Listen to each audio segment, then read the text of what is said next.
Sie sollen helfen, unterstützen und das Schlimmste verhindern, indem sie kontrollieren. Jugendämter. Sie entscheiden täglich über das Schicksal von Familien und dabei läuft aktuell etwas ganz gewaltig schief. Ich habe wirkliche Aussagen von Leitungsebenen, die wären vor 10 Jahren unmöglich gewesen. Lieber 10 Kinder mehr in Obhut nehmen, als notwendig ist, oder ins Heim geben, als 1 zu wenig. Schlimme Fälle von Misshandlungen wie bei Jamo in Hamburg oder dem Missbrauchsskandal in Staufen bei Freiburg.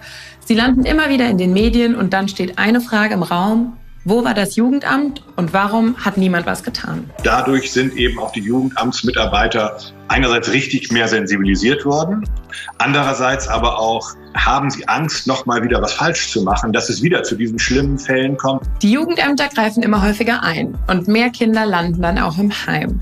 Über die Probleme im und die Zweifel am System hat Detlef Schwarzer eine Zoom-Doku gemacht.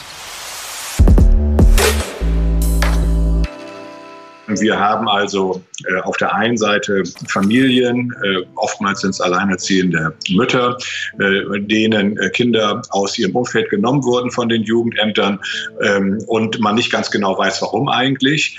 Und auf der anderen Seite haben wir eben auch Jugendämter, die überlastet sind, die Personalmangel haben, die schlechte Arbeitsbedingungen haben, sodass sich das so ein bisschen gegenseitig aufschaukelt. Die Zahl der Kinder, die aus den Familien genommen werden, steigt seit Jahren an. Einer der Gründe dafür ist die Angst, einen Fehler zu machen, die nächste Schlagzeile zu werden. Und dann ist so eine bestimmte Tendenz da, zu sagen, hey, dann nehmen wir das Kind doch lieber aus der Familie, dann haben wir diesen ganzen Stress gar nicht und das passiert dann eben gar nicht, dass wir jetzt da verantwortlich sind. Heim statt Hilfe und Unterstützung, mit teilweise fatalen Folgen für die Familien. Uns liegen die Briefe von hunderten verzweifelten Eltern vor. Wie war es für dich, mit den betroffenen Familien zu sprechen? Grundsätzlich ist das für alle Beteiligten äußerst schwer, darüber zu reden, wenn so etwas passiert ist. Also, das muss man sich mal vorstellen. Es dauert nicht lange. Es gibt da ein paar Familienhelfer, die sind ab und zu in der Wohnung und schwuppdiwupp wird das Kind aus der Familie genommen. Kinder, die zum Teil noch traumatisiert sind und Eltern, die sich eigentlich Hilfe erhofft haben und dann ohne Kontakt zu ihrem Kind dastehen. Das sind sehr persönliche Geschichten. Du hast selbst auch Kinder, Detlef. Wie nahe geht dir das? Das ist belastend. Das ist belastend, aber wir als Journalisten müssen eben diese professionelle Distanz wahren. Man muss damit sehr professionell einfach umgehen, sonst schafft man das nicht. Genauso wie auch ein Arzt, der permanent mit krebskranken Patienten zu tun hat. In ganz Deutschland sind viele Jugendämter überlastet, unterbesetzt und teilweise überfordert.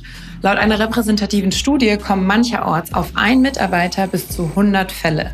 Das sind 100 Familiengeschichten, kleine Dramen, Hilferufe und schlimme Fälle.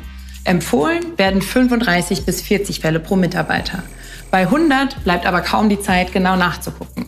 Was ist in der Familie eigentlich los? Das kann doch nicht vom Geld abhängen, von der Situation der Kommune, ob ich jetzt die Rechte bekomme, die gesetzlich fundiert sind. Wo leben wir denn? Tatsächlich hängt Kinder- und Jugendschutz von der finanziellen Situation einer Kommune ab. Es gibt keine bundesweit einheitlichen Standards oder Kontrollen, nur ein gemeinsames Gesetz, das jeder so auslegt, wie er gerade will. Beim Jugendamt Berlin-Mitte konnte Detlef die tägliche Arbeit miterleben. Also das war schwer beeindruckend.